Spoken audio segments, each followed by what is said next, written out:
Why should we even entertain or dip our toe into learning leadership too? You cannot become a really excellent, powerful public speaker without getting involved in leadership. But what's going to take them to the next level in their career or in their whatever it is they want to do is not just learning to be comfortable in front of an audience, it's also learning to find their inner leader and let it out. What surprised you about yourself?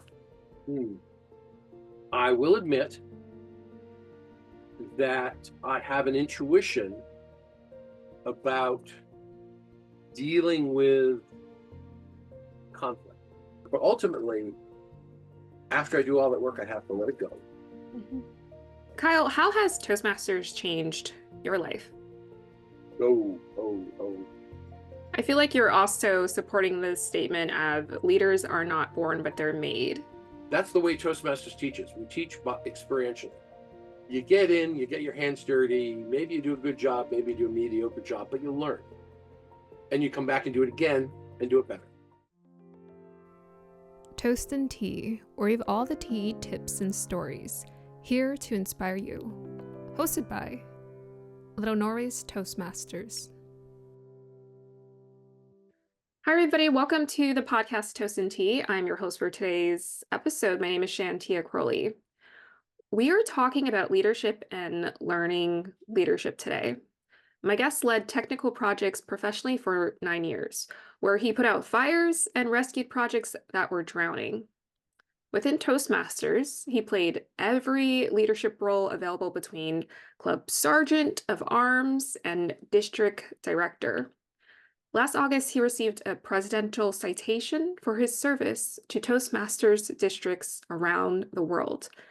Please help me welcome Kyle Hall. Thank you, Shantia. Glad to be here. Yes, thank you for joining us for the podcast today. So most of us join Toastmasters wanting to work on our communication skills. Why should we even entertain or dip our toe into learning leadership too? So there's a couple of reasons. There's a couple of reasons for this. First of all, at the club level, you have to do leadership roles because somebody has to keep the club running. And part of the promises when you sign up is that you will serve as an officer when called upon to do so, within constraints, health, family, work come first. But we have to serve in leadership roles, at least within the club, just to keep the club running. So that's the first reason. Selfishly, you want a good club? Serve as an officer so that you can have a good functioning club. And that helps, that dips your toe in the leadership walk. The other thing, and this took me a long time to realize, is you cannot become a really excellent, powerful public speaker without getting involved in leadership, without performing leadership. To become a powerful public speaker is to become a leader. To become a leader means learning to become a powerful public speaker. Those two are intertwined. Unless you're just going to be an entertainer, if you're just going to be like a comedian and you're just learning to be funny, or you're just going to tell folk tales or something like that, okay, but that's not why most people join Toastmasters. They may think they're joining Toastmasters because they want to improve their public speaking skills, because they have some public speaking aspect in their job. But what's going to take them to the next level in their career or in their whatever it is they want to do is not just learning to be comfortable in front of an audience, it's also learning to find their inner leader and let it out. Could you share more on your journey, how you were able to find your inner leader? Sure. Like a lot of people, I had to have my arm twisted behind my back. That's metaphorically. When I joined the Toastmasters Club, I wanted to learn public speaking. I had no interest in learning leadership. I wasn't even interested in becoming that good an evaluator. I just wanted to learn public speaking. It took me a while to figure out if I want to become a good public speaker, I have to learn to be a good evaluator. And I was in my club for maybe 6 months. when the vice president education had to leave. I don't remember why. Transferred, moved, whatever, just resigned, was gone. And the leaders of my club looked around and said, "Hey, Kyle, would you like to step up and be the VPE, the vice president of education? We will guide you, we will mentor you, we'll help you." And I went, "Well, okay." And I did that. I served in that role and, dipped my toe in the leadership water. And they didn't tell me that, oh, by the way, when you're VPE, traditionally you then move up as president next year. So I went, oh, okay, well, president of a club. Oh, when I was that new, when I was, less than a year in the club, being president of a club felt huge. Nowadays, no, not huge. Now, I have friends who have been president of 4 clubs at the same time. But I was president for a year, and after that year, I looked back on it, and I realized I was a mediocre president. It's not that I was a bad president. I wasn't, but I wasn't a good president. I was mediocre. And I realized there were things I could do to do better. So a couple of years went by, and I went, I'm going to try again. And I signed, and I volunteered to be nominated to be president of the club. And this time I did a better job. And since then, I've been president of 5 different clubs, most of them multiple times. So yeah, lots, president lots, every officer role lots, except for treasurer, which have been one. It sounds like you really came to embrace it. What do you feel like surprised you when it came to you stepping into the president leadership roles? What surprised you about yourself?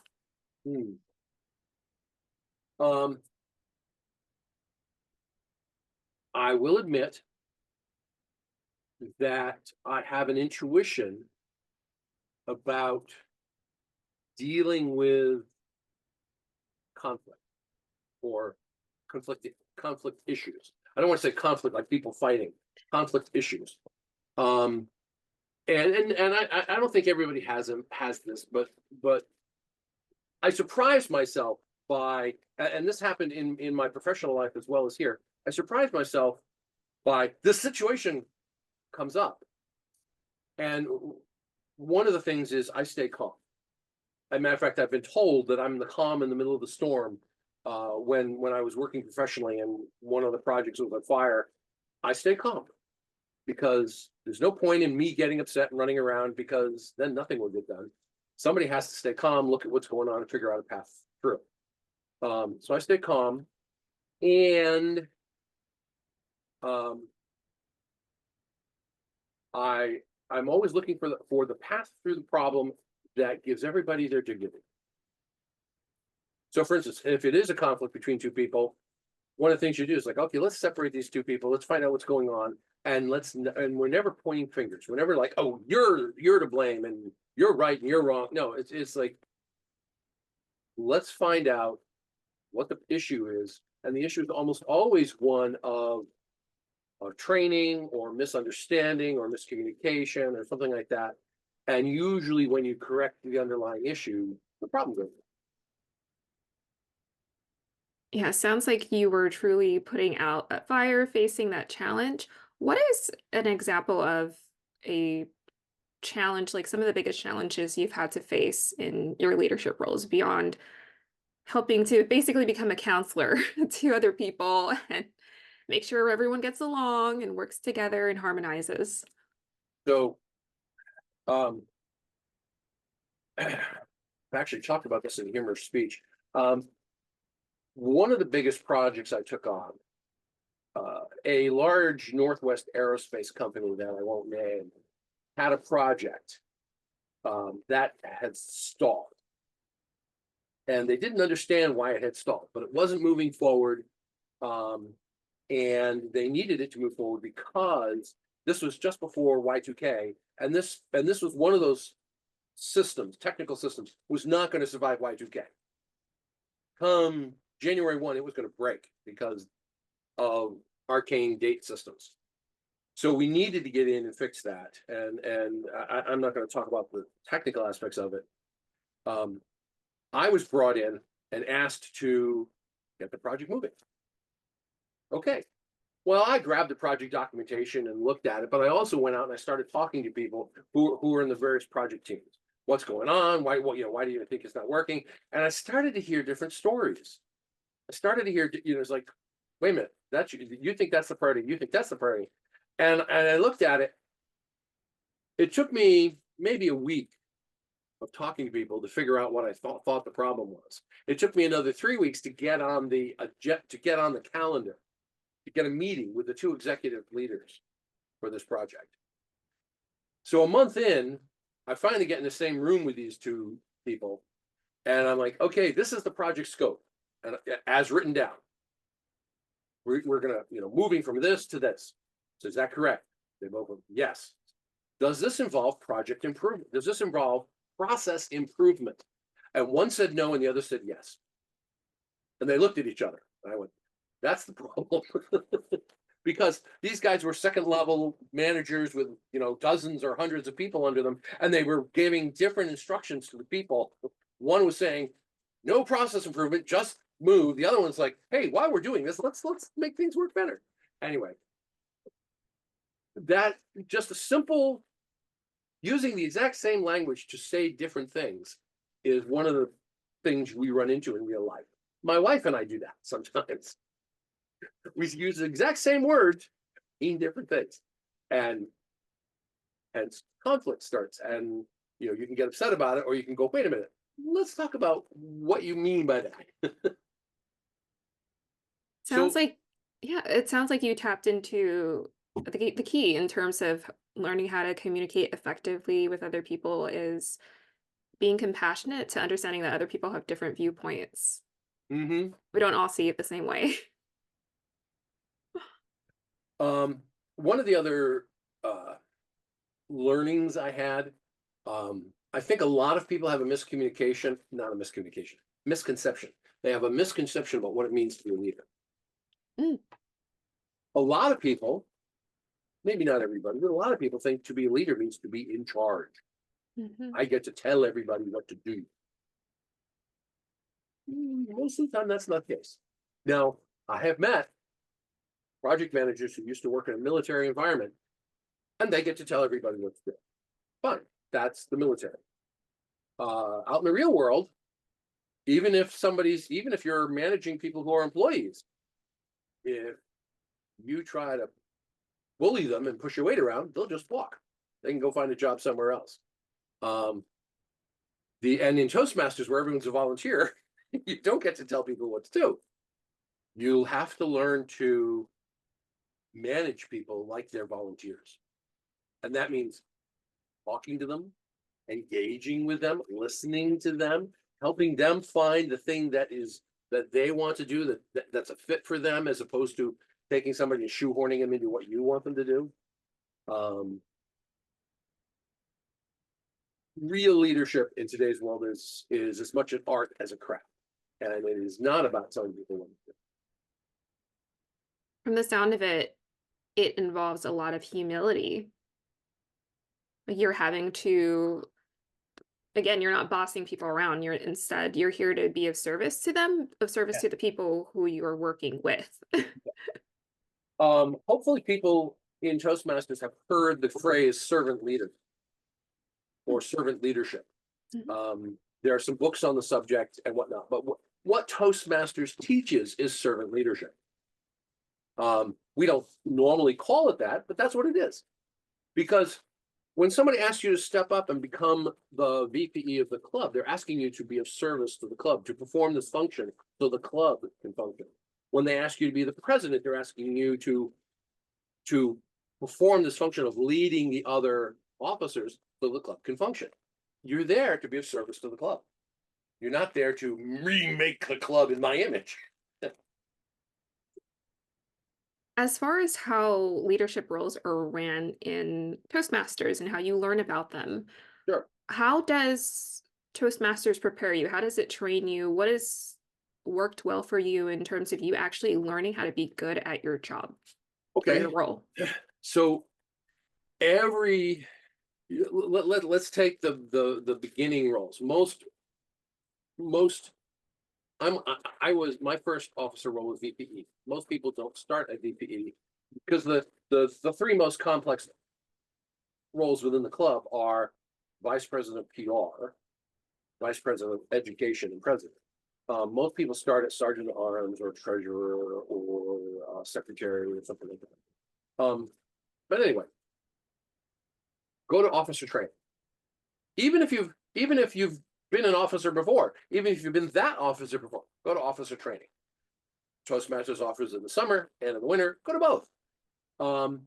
You will get to hear the official view of what your job should be, but but more importantly, you'll get to talk to other people who are doing the role, and you get to ask questions. Hey, what did you do that worked? And what did you do that didn't work? The other thing is, Toastmasters, we say you should have a mentor. You should have a mentor. It's, if you're going to, let's say you're going to be VPE for the first time. VPE is a kind of a large, complex role. It's got a number of components to it. Find somebody that the club views as a successful VPE. Maybe the person leaving the job didn't do a good job. Maybe they did. Ask around. Who was good? Who did this well? Oh, Bob did this well. Bob, would you mentor me in this role? You're going to become let's say you're stepping outside the club for the first time and you're going to be an area director. Ask around, who was a great area director? Oh, Sharon was a great area director. Sharon, would you mentor me in being an area director? Mm. Now, let's talk about mentor just for a second. I say there are two types of mentors: official mentors and unofficial mentors. Official mentors are people who, like, if you're an area director, the district director and the division director, who you answer to the division director and the district director, they are your official mentors, meaning they have the right to step in and ask you questions and butt their nose in your business, whether you want them to or not. Because there's a little bit of a chain of command. It's not command, but it's a chain of service. It's a chain of service. But they have the right to step in and, ask questions and offer help, whether you want them to or not. The unofficial mentor, that's the, hey, Sharon, would you mentor me in this role? That's a, you negotiate with them what the role is going to look like. Do I call you? Do you call me? If you see me making a mistake, do you volunteer it? Do you wait for me to make the mistake? You negotiate that and you figure out between you what it's going to look like. Does that make sense? All right. So you're forming a partnership with your mentor. And I like you saying that you take the initiative to reach out to people who could help you, who are more experienced. Yes. When I was going through the trio, club growth director, program quality director, district director, I had 8 mentors, several formal, immediate past district director, international director, regional advisor. Those are formal. I had 5 people who were all past district directors. 2 of them were past international directors, that were people who I liked, trusted, and respected. And I would call different ones of them, depending upon what I was dealing with. And so, yeah, I had this array of people to assist me in doing that job. That's also something in me stepping into the area director role for this year, which, thank you, Kyle. You were a part of that experience. Well, thank you for doing it. Thank you for doing it. I was happy to help. Like you said, it was about being of service. That's how I was approaching it. And upon stepping into that, I was surprised with the access I had to other people who are willing to help me out in stepping into that role. It's a lot. It's a whole network, a family, a Toastmasters family that you're being given access to. And you're realizing, wow, okay, this isn't as stressful as I was thinking it was going to be, because now I have access to so many people who have experience and who are willing to help me out. Sure. And you never get to see the larger family of Toastmasters, until you're willing to step outside the club. Now, some people step outside the club for the first time when they compete, or when they go to a contest and they volunteer to play a role. Some people get to experience that larger Toastmaster family when they volunteer to be an area director for the first time. And I know I've told you this, but for everyone else who's here, I've been an area director twice, division director twice. I've been all the officer roles. I've been gone up through the trio. And in my opinion, I will state this quite firmly, area director is the single most fun role Toastmasters has to offer, because you get to go visit other clubs and talk to them about how they do things and ask them and watch and ask and offer to be of service to them. Hey, I'm going to visit this club. I'm going to come and visit. Would you like me to do something? Sometimes it's, hey, would you be a timer? Or sometimes it's, we'd love to have a guest speaker. Can you give a talk? And then, of course, the next question is, sure, what do you want me to talk about? I love being an area director. It's just a hoot. Yeah, there's a little work involved, but a little work never hurt anybody. No. And I appreciate how it pushes you out of your comfort zone to get out of your own personal bubble or your personal Toastmasters family and to learn how to navigate different personalities, because every club is very different. They have their own club identity. And I find that part really fascinating. Yeah. The one or two area, what do I want to say here? It's my observation that as human beings, we tend to complain about stuff more than we tend to go, wow, that was a great experience. And it's just human nature. And therefore, when somebody in the club is like, oh, I'm thinking about being area director, the people who've been area director around them tend to go, oh, hey, yeah, you should be area director. Here's the problems I had when I was area director, as opposed to here's the wonderful things I experienced or learned when I was area director. We tend not to tell those things quite as readily as we do the things that were problems. And therefore, there's a bunch of people running around thinking area director is a horrible job. It's not. It's a wonderful job. I have seen one or two people who have bad experience, and usually it's because they thought the job was something different. They thought as area director, they got to go in and correct how clubs do things. They thought, I get to go in and tell them how to do it. And, oh, you don't do timing this way? You're doing it wrong. No, that's not their role of an area director, or some other expectation, maybe they were expecting to be treated like royalty. Most clubs treat the area director with a little bit of respect and honor and are grateful for you there. I've seen a couple of clubs that don't want area directors to visit. Well, you got to visit anyway. But those clubs, that's usually because in the past, they dealt with an area director who thought they were in charge. And they don't want to see that again. Does that make sense?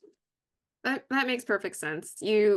Obviously, as someone who's coming in and helping, who's in that leadership position, and you're coming in and you're giving advice or you're collaborating with those other clubs, you have to know your role and also know how you can be the most effective leader for them or helper to them. It's like, how can I assist you? So I have an area council meeting, for example, set up for my clubs, and so there are some issues or problems that we're wanting to resolve, and I'm like, okay, let's get together and let's try to figure out what we can do together, get some ideas churning. Yeah. When the first time I was an area director, I'd never even heard of the idea of an area council meeting. And the second time I was an area director, I was like, wow, that's a great idea. Let's get the presidents and VPEs or whatever in a room or on a Zoom meeting. I was doing it before COVID, so we still thought we all had to meet physically. But getting on a Zoom call together, just, hey, let's work things out. One of the classic ones coming up is content. Well, if you have a club of 12 people and they want to do a full-on contest with judges, and they have a couple of competitors, they're going to need some help. Well, maybe you got two clubs like that. Exchange judges. One club shows up and plays all the roles for Club A plays all the contest roles for Club B, and then Club B does it back. It's a classic easy solution to a conundrum that area council helps provide. Yes, I look forward to it. It's my first area council meeting, and we were able to finally arrange a date that worked well for everybody. So I'm going to Okay. learn a lot today in that area council meeting and seeing how we Okay. all work well together. Yep.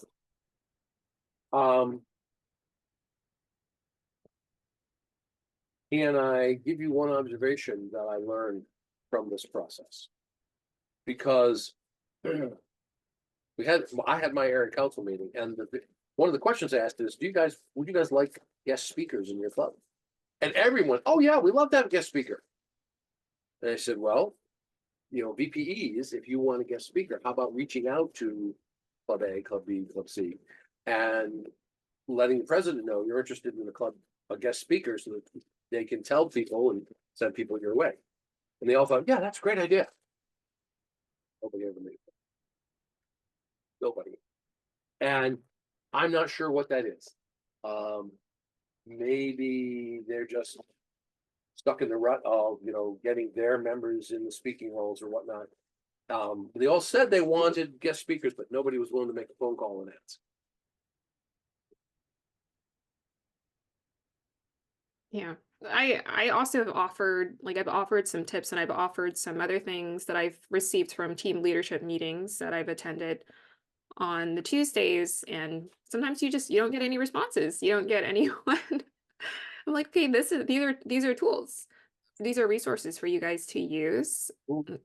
Are you going to use them? So there is that. as an area director, you're having to adjust. Okay, I have the resources. Yeah. For you to use, but you're not using that. So that is something where we have to step back and be compassionate of other people's situation and try to understand, okay, what is going on? Because realistically, sometimes humans just don't want to change or do things that they should be doing. Right. So one of the lessons I learned in project management, and it applies in all levels of leadership, but I was managing software projects where I did not know the technology that we were using. So they were programming in languages I'd never learned. And that means I can't step in and do the work. I can't. I don't know how. I know computers really well, but I have to trust the people to do the work.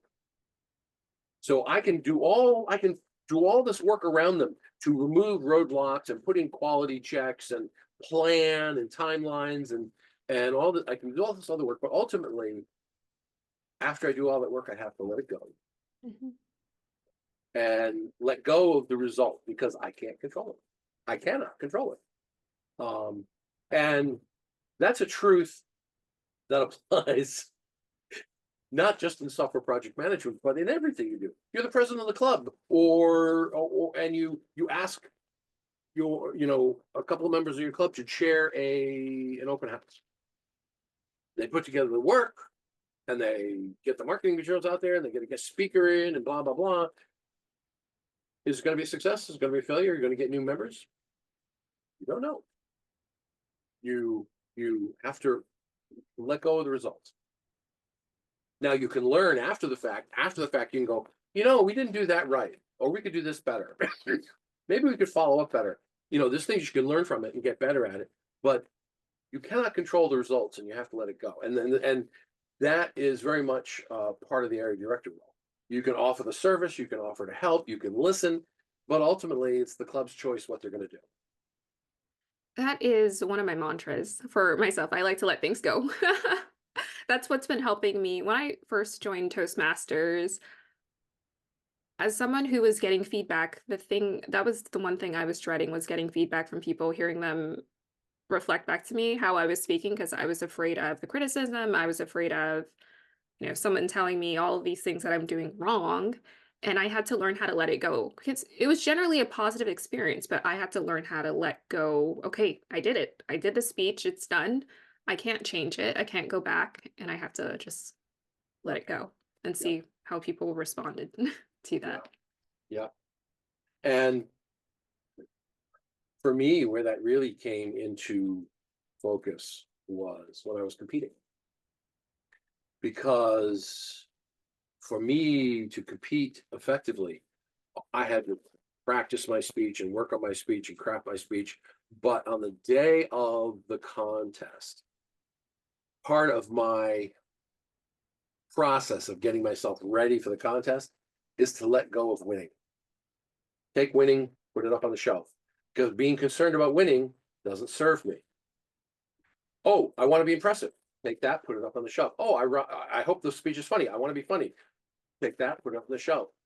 Being concerned about how the judges are going to judge me or the audience is going to react gets in my way of being present with the audience and just presenting my message. So I have to let go of all that. And that, you know, the whole speech contest thing is a microcosm of working on it, creating the work, and then letting it. And it makes it really clear. I like that analogy of putting it on a shelf because I can visualize it. I'm like, okay, I'm going to set this aside. That's a really good analogy. Yeah. It's not like I'm giving up my desire to win forever. No, I just don't need it for the next 10 minutes. Right. So last question I want to ask you about working with team members. I feel like what I've been impressed with you, Kyle, since I've joined Toastmasters, you're one of the people who stuck out because of you being involved in leadership, was how you ran events. So what are some of your tips that you can offer to our audience about organizing events?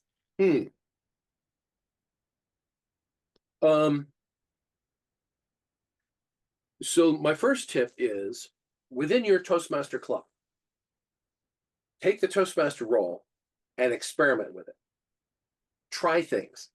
I look at Toastmasters as as I put on my mad scientist coat and I try things out in the club and I see what works. You know, so I have a theme and I develop patter about the theme, you know, introducing the theme, bringing up some points, closing it out at the end of the meeting. Okay, I've done that a lot. Now, one of the things I did is I wanted to do visual humor. I had a theme. My theme was, are you sure you want to do that? And then I just went out on the internet and I looked for pictures of people doing stupid things. and so my whole theme is Toastmaster. All my between the sections of the meeting thing was all just photos of people doing stupid things, and it went over great. People laughed, they loved it, and so what I'm saying is try things, experiment. That's one. So you learn what you can do, what works well. The other thing is, of course, you need to treat every meeting that you are facilitating as an event, whether it's your local Toastmasters Club weekly meeting, or whether you're doing a panel session or planning an officer training or planning a conference. You need to treat it like an event, and that means start early, start planning early, get your ducks in a row. You know, figure out all the roles you have to have and get people in those roles, and you know, and work through that process. My wife once called me a Stepford student because we weren't married at the time. We were dating, and she showed up at the beginning of the semester and to spend some time with me. And I was like, well, I can spend some time with you, but we got to go to the library. I have a paper I'm working on. I'm like, working on a paper? Yeah, it's the beginning of the semester. Yeah, what's paper due? End of the semester. And you're working on it now? Like, yeah. Don't you start projects? You know, don't you start your papers right away? She's like, no, I write them on the typewriter the night before the night before they're due. It's like, well, that's not the way I work. To keep my stress levels down, I start early and I do small incremental amounts of work over time to get to the event. That's a great organized or that's very good discipline that you're exercising with yourself, because I'm very similar to your wife in the sense that I'm okay with waiting till last minute, but when it comes to generally organizing things like the podcast or organizing a meeting, I do like to be more ahead of the schedule. So I make sure I am clear about what's going on and what's happening. And I do like to come in prepared. Yeah. Well, and the thing is, if you're if you're getting prepared in advance, when something happens, and something will, you're not struggling with 8 things that you have to get in place. You only have the one thing you have to get in place. Oh, one of my panelists dropped out. Oh, I need to find a new panelist. You might even have a backup panelist in your pocket. I have done that. When I plan a conference and I have got 3 speakers who are doing educational sessions, I'll have a 4th speaker who knows that they're my backup in case one of the other speakers doesn't show up. That way, when the strange and mysterious happens, you're ready for it. The strange and mysterious. I love that. So, Kyle, how has Toastmasters changed your life? Oh. It has changed so much. First of all, it changes the way I communicate with everybody. It's changed the way I communicate with my brother. It changed the way I communicate with my parents. It changed the way I communicate with my wife. It helped me go from being a technical geek working behind the scenes to being a consultant to being a software project manager to being a salesperson to being an entrepreneur. It helped me double my income. I went from being a mediocre speaker. Part of my job back when I was that technical geek behind the scenes was I had to give talks several times a year, and I was a mediocre speaker. And I watched people around me. I was like, wow, he can make people laugh. I couldn't do that. He can get people up and moving, and they want to run out and do something. I didn't know how to do that. And I joined Toastmasters, and I have worked the program. I joined it when there were manuals. I worked the manuals, and many of them several times. And now I'm in pathways, and I'm working the paths, and I'm working them several times. And I'm trying to. I'm not just working them because, I have to work them and give the club credit. I'm working them because I'm trying to suck all the learning out of them that's there. And I've become known as a funny, inspirational speaker around District 2 and District 32, and now in some other districts around the world. And it's like, I didn't come here to become a funny, inspirational speaker, but it's a nice skill to have. I feel like you're also supporting the statement of leaders are not born, but they're made. Oh, yeah. Speakers are made, not born. Although when you're good and you speak somewhere, somebody will come up and go, "Oh, you have such natural talent." No, it's learned. Same thing with leadership. "Oh, you're such a natural leader." Yeah, it's mostly learned. It's mostly learned, and it's mostly learned through practice, through experience. Now, that's the way Toastmasters teaches. We teach experientially. You get in, you get your hands dirty. Maybe you do a good job, maybe you do a mediocre job, but you'll learn, and you come back and do it again and do it better.